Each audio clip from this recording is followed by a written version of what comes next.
संत भक्तों का ये रखवाला नहीं, मालिक तो सब पर कृपा बरसाता है। हम अपने अगर कर्म बिगाड़ लेते हैं तो बेशक, और उसके लिए कोई दोषी नहीं, हम स्वयं दोषी होते हैं। आदमी को अपना कर्म सोच के करना चाहिए, इसीलिए फरमाया है कि पहले इंसान को काम जो भी करे सोच के करे, नहीं तो काम अपना बिगाड़ते हो, जगत में हंसी होती है और आदमी का जो अच्छा उसको मौका और अवसर मिला है जीवन सुधार का, कल्याण का, वो आज से खो देता है। कृपा मालिक सब पर करता है, कृपा लेने वाला होना चाहिए। अगर देने वाला आपको देता है और आपके पास लेने के लिए कुछ नहीं है, मोटी भाषा में हम कह देते हैं जिसकी झोली फटी हुई है वो किस में डालेगा। याचक के पास याचना तो करता है, लेकिन याचना करके जब मालिक देता है तो उस टाइम अगर वो उसका पात्र नहीं बनता या जो उसमें गुण होने चाहिए उसको प्राप्त करने के वो गुण नहीं अपनाता, तो उस मालिक की मेहर से वंचित हो जाता है। और जिन्होंने प्रभु की कृपा पानी चाहिए,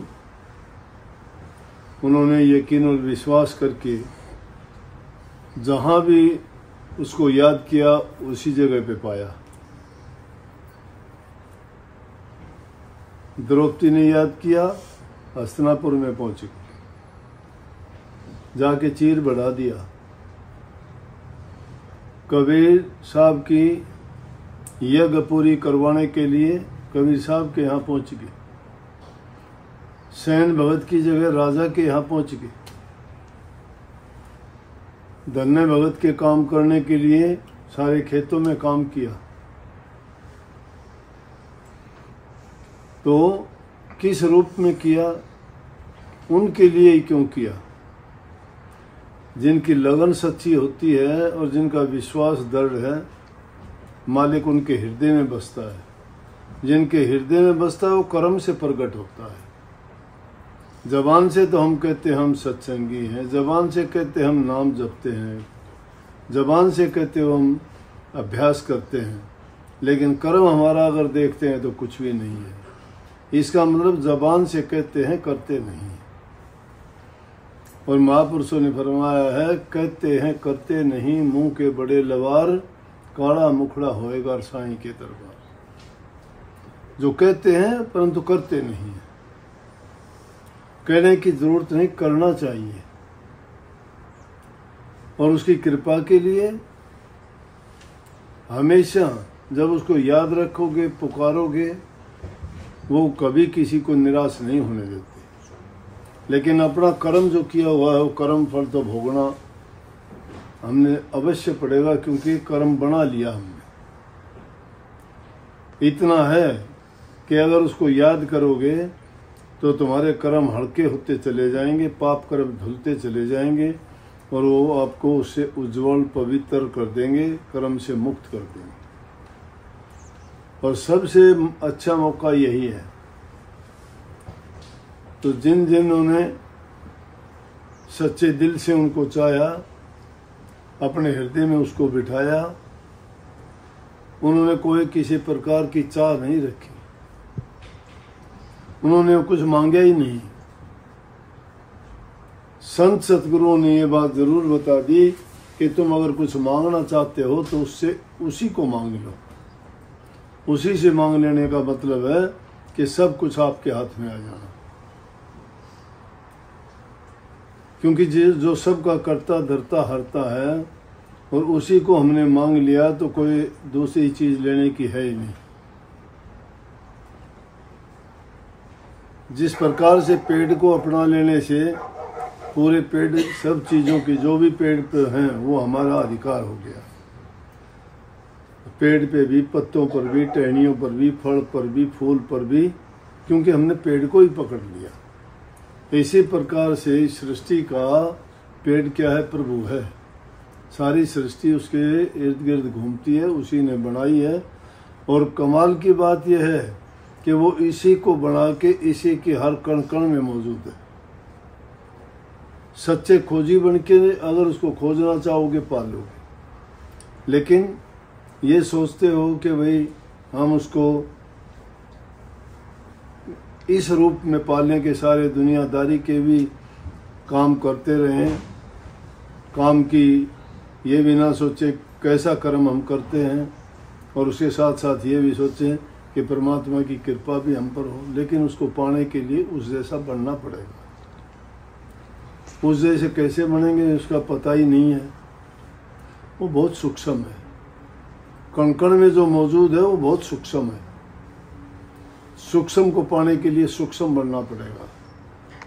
जिस प्रकार से अगर बूरा या खांड मिट्टी में मिल जाए तो उसको कैसे आप खोजोगे, कैसे उसको पाओगे? नहीं ढूंढ सकते। अब वैज्ञानिक तरीकों से तो किसी तरह भी आप कह दोगे कि उसको पानी में डाल दे, रेत मिट्टी वो जम जाएगी, पानी को निकाल लो, उसको दोबारा से गर्म कर लो तो वो आपको खाना प्राप्त हो जाएगी, पानी उड़ जाएगा भाप बन के। वो अलग बात है, लेकिन इस बात को समझाने का तरीका यह है कि उतना ही आदमी को सूक्ष्म बनना पड़ेगा सूक्ष्म चीज को पाने के लिए। स्थूल चीज तो जो हम आंखों से देखते हैं, जिनकी कोई आकृति है, रूप है, रंग है, उसकी पहचान है, लेकिन प्रभु की कोई पहचान नहीं है, इसलिए वो हर जगह है। उसका रंग रूप कैसे पहचानो? क्योंकि स्थूल रूप में नहीं है वो। अगर वो स्थूल रूप में हो जाता तो एक ही जगह बैठ भी जाता। जिसको कह देते मंदिर वाले कहते हमारे ही बैठा है और किसी का नहीं है, मस्जिद वाले कह देते हमारा ही अल्लाह है और किसी का नहीं है, मस्जिद में है। ईसाई लोग कह देते हमारी चर्च में बैठा हुआ है और किसी का नहीं है, दिखाई देता सबको स्थूल है, लेकिन वो तो सूक्ष्म है। वो मंदिर में भी, मस्जिद में भी, गुरुद्वारे में भी, वो कण कण में जो मौजूद है वो बहुत सूक्ष्म है। तो इसलिए उस सूक्ष्म को ढूंढने के लिए संतों ने कहा कि उसकी खोजना करने के लिए सबसे उत्तम जगह है अपने हृदय में है। अपने आप में खोजो उसको। हमारा रूप भी एक सृष्टि का रूप है, छोटा रूप है। जो बाहर से देखते हैं ये बड़ी सृष्टि हमें नजर आती है, लेकिन अंतर में अपने खोज करोगे, परमात्मा ने उस सृष्टि का छोटा नमूना इंसान का शरीर बनाया है। पूरी सृष्टि की रचना में 5 तत्व और 3 गुण हैं, और इंसान के शरीर में भी 5 तत्व 3 गुण हैं मौजूद। उनमें जो जो रचना की गई है वो सारी रचना हमारे अंदर में है। किसी भी धर्म, पंथ, मजहब में अगर उनके साहित्य को, किताबों को, उनके धार्मिक ग्रंथों को खोजोगे तो सब ने इशारा यही किया है कि उसको अंदर में खोजो, अंदर में बैठा हुआ, बाहर जाने की जरूरत ही नहीं है। नानक साहब ने कहा मन मंदिर तन भेष कलंदर घटी तीर्थ नावा, एक शब्द मेरे हृदय बसत है बहुत जन्म नहीं आवा। मन मंदिर है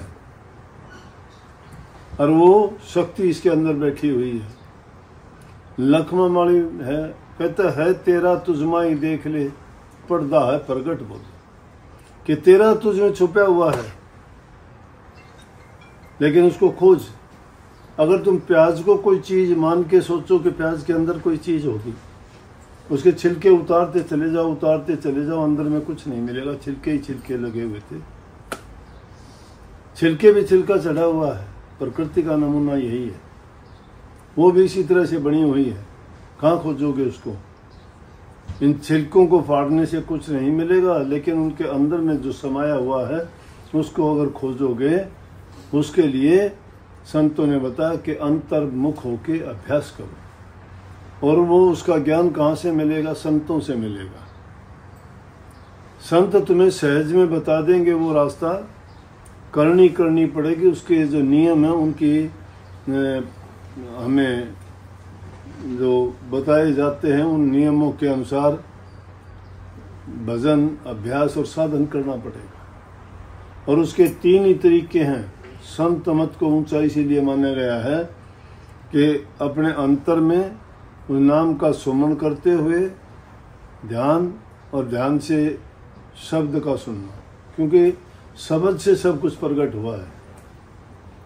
लोग उसको परमात्मा भगवान कह देते हैं, राम कह देते हैं, अल्लाह कह देते हैं, गॉड कह देते हैं, खुदा कह, अनजान है, अज्ञान है। लेकिन सारी सृष्टि की रचना तो शब्द से हुई है और उसका इशारा सब ग्रंथों में लिखा भी है। नानक साहब ने लिखा है ग्रंथ साहब में, शब्द ही धरती शब्द आकाश, शब्द ही शब्द भया प्रकाश, सगड़ी सृष्टि शब्द के पाछे, नानक शब्द घटे घटाच। स्वामी जी महाराज ने लिखा है शब्द ने रची त्रिलोक की सारी, कि 3 लोक सारे के सारे शब्द ने रचे। शब्द प्रगट जब धरिया नाम, शब्द गुप्त जब रहा अनाम। जब ये शब्द प्रगट हुआ तभी तो नाम रखे गए। शब्द गुप्त था तो अनाम था, उसको कोई नाम था ही नहीं। नाम तभी रखे गए कोई चीज प्रगट हुई, गुप्त रही तब तक नाम नहीं थे। इसीलिए कही स्वामी जी महाराज ने, कलयुग में स्वामी दया विचारी प्रगट करके शब्द को कही। उससे पहले गौण था ये नाम, ये शब्द प्रकट नहीं था। कलयुग में उस शब्द को प्रकट करके बता दिया। इसीलिए उस शब्द को प्रकट करके उस शब्द की खोजना करने के लिए ही तो बोला। अब इतना भी अच्छा है जो आदमी कुछ नहीं जानता है, जिसको भेद नहीं है, वो तो कहता है कि भाई मैं अभ्यास करता हूँ। बहुत लोगों को देखा कहते मेडिटेशन करता हूँ। क्या मेडिटेशन करते हो भाई? देखा देखी कि आंख बंद करके बैठ जाते हैं कि ध्यान लगाता हूँ। ध्यान लगाते किस चीज का? तुम्हारे सामने कोई आदर्श नहीं है, मन को वृत्तियों को रोकने के लिए कोई ठिकाना नहीं है। किस चीज में मन को लगाओगे, कहाँ वृत्ति लगाओगे? इसलिए संतों ने कहा कि जिससे तुम्हें ज्ञान मिलता है, जिससे तुम्हें ये रास्ता बताया है शब्द भक्ति करने का, और उस शब्द की भक्ति करने से पहले आदमी को सेवा भक्ति, प्रेम भक्ति, ये जब तक नहीं आती हैं, नाम भक्ति का बाद में आता है। सेवा भक्ति है घर से ही, बूढ़े बुजुर्ग की, माँ बाप की, पर हित भी है, पर उपकार भी है, और उनसे प्रेम पैदा होता है, दया पैदा होती है। जिसके हृदय में दया है, प्रेम है, वही शब्द की भक्ति करने के लायक होता है। जो इंसान गलत रास्ते पे जाते हैं, कोई जीव हिंसा करता है, शराब पीता है, जुआ खेलते हैं, झगड़ा मुकदमा करते हैं, ईर्ष्या द्वेष करते हैं, ये भक्ति पर चलने के रास्ते थोड़े हैं। नाम तो लेते हैं भक्ति का। काफी आदमी मिले मेरे को, मिलते रहते सब प्रकार के लोग हैं दुनिया में। देखा देखी ले लेते हैं, नाम भी ले लेते हैं, चले भी जाते हैं, करनी नहीं करते, किताबों में खोजते हैं, बातों में ढूंढते, नहीं मिलता। बातों में किताबों में नहीं, तो किताब और ये जो बातें लिखी गई ये तो संतों ने लिखी हैं। जो शब्द है वास्तव में वो लिखने पढ़ने में नहीं आता, वो धुनात्मक है, वर्णात्मक नहीं है। इनका तो वर्णन कर देंगे। वर्णात्मक से क्या मिलेगा? पहचान है वो तो, लेकिन जब तक धुनात्मक में नहीं पहुंचते तब तक खाली हैं। तो जब तक आदमी में ये गुण नहीं है, दया नहीं है, प्रेम नहीं है, धैर्य नहीं है, संयम नहीं है, तप नहीं है, त्याग नहीं है, साधना कहां से करेगा? चतुराई है, चालाकी है, झूठ है, कपट है, बेईमानी है, हेरा फेरी है।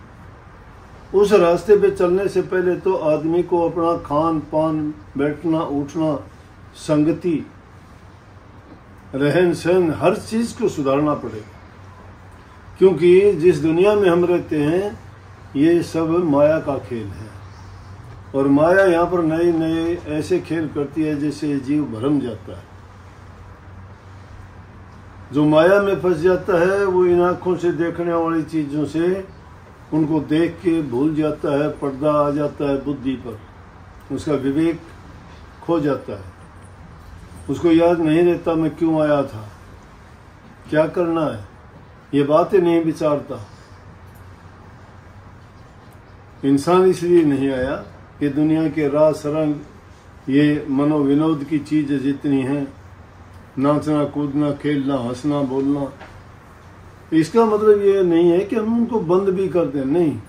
ज़रूरत के मुताबिक संतों ने छूट की है कि ज़रूरत के मुताबिक अगर हम कोई भी काम करते हैं जिससे किसी के रास्ते में बाधा नहीं हो, किसी के दिल को पीड़ा ना हो, किसी का किसी प्रकार से अधिकारों का हनन ना हो, किसी को दुख ना हो, अपने लिए जो कार्य करते हैं ज़रूरत के मुताबिक करते हैं, जिससे वो हमारे लिए उलझन पैदा ना हो, हमें बांधने वाला ना हो, हमारी आदत को बिगाड़ने वाला ना हो, वो काम करने में कोई दोष नहीं।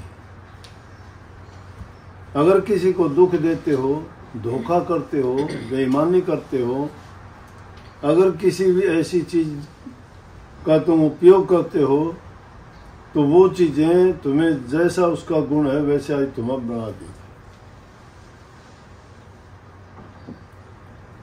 अच्छे आदमियों का संग करोगे तुम्हें अच्छे बना देंगे, दुष्टों का संग करोगे वो भरमा देंगे तुम्हें बड़ी बुरी खोटी मंदी निंदा की बात करके। संतों और भक्तों का संग करने से तुम्हारे मन में शांति आएगी, बुराइयां छूट जाएंगी, हृदय पवित्र हो जाएगा। शुद्ध आत्मा और पवित्र हृदय जहाँ है वहीं परमात्मा का पास होता है।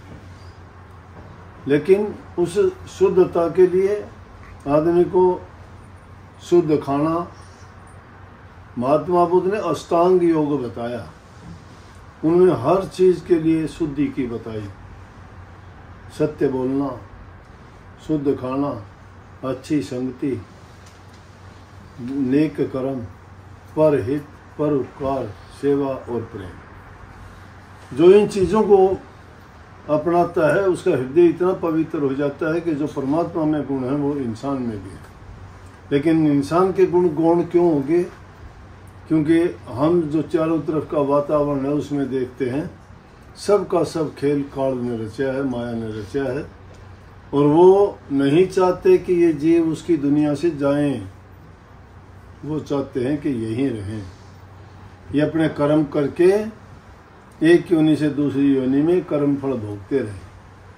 परंतु संतों की शरण में जो जीव चला जाता है, संत उसका जन्म मरण से बंधन मुक्त करवा देते। लेकिन उनकी शर्त यह है कि वो उनके बताए उपदेश, आदेश और जो उनके लिए वो नियम निर्धारित करते हैं उनका पूरा पालन करें। गुरु की बात को मानते नहीं हैं, गुरु को फिर दोष लगाते हैं। गुरु नहीं, इंसान की खुद की कमी है। गुरु वचन माने नहीं, गुरु ही लगावे दोष, उस पापी जीव को मोहे न पावे मोक्ष। गुरु का क्या दोष है? कोई भी गुरु दुनिया में ऐसा नहीं होगा किसी को बुरा करने के लिए कहता हूं। लेकिन हम क्या करते हैं, नाम गुरु का लेते हैं, कर्म सुधारते ही नहीं। अगर तुम गुरु के ज्ञान को समझते हो और मानते हो तो कबीर साहब कहते, कबीर गुरु सबको चाहे, गुरु को चाहे न कोई। गुरु सबको कैसे चाहता है? गुरु सबको एक जैसा ज्ञान देता है। वो ये थोड़ा किसी को दूसरी बात बताता है, किसी को और किसी को और नहीं, सबके लिए। लेकिन गुरु को चाहे न कोई, गुरु की बात को ही नहीं मानते तो गुरु को कहाँ चाहते हो? जो गुरु की बात को मान लेता है उस जीव का कल्याण हो जाता है। इसलिए संतों ने तो जो भी वचन कहा वो जीव के हित के लिए कहा, जीव के कल्याण के लिए कहा, जीव के सुधार के लिए कहा। और जिन्होंने उन संतों की वाणी को सुन के उनके अनुसार अपने जीवन में काम किए, उन्हीं जीवों का उद्धार और कल्याण हुआ। राधा